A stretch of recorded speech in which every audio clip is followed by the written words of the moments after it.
Rewmi 24 TV. loolu nag moo jafe nag sunum réew nag kenn ku yàq baat ca kaw man la ngay wax laay wax ca assemblée moo ne kenn ku yàq kenn ku mën a defar mooy Macky Sall ak ñi mu moo yàq li xew ci réew mi ñëpp ñooy responsable parce que li tax mooy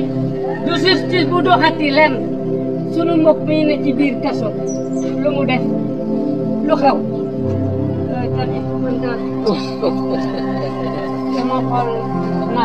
mi ngoog yéen a ko gis kooku mooy honorable député Guy Marius Sagna di def liggéey bu am solo ci détenu yi nga xamante ne rek jamono yi ña nga ca prison ba ñàkk liberté muy dem ci seen ay wayjur di saafonte ak ñoom mi ngoog moom mi di Guy Marius Sagna liggéey boobu lay def jamono yi di député ci assemblée nationale moom nag ginnaaw ba nga xamante ne rek jóge na ci diaspora ba ñu yaakaar ne rek dafay dallu waaye mi ngoog dem ci ñi nga xamante ne seen ay famille jamono yi dañ leen a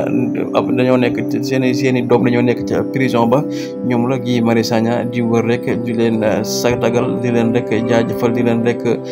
ànd ak ñoom ci métti boobu nga xamante ne dal na leen muy honorable député Guy Marius Sagna mi nga xamante ne saa su ne rek ma ngay combat ngir lu jëmale réew mu kanam.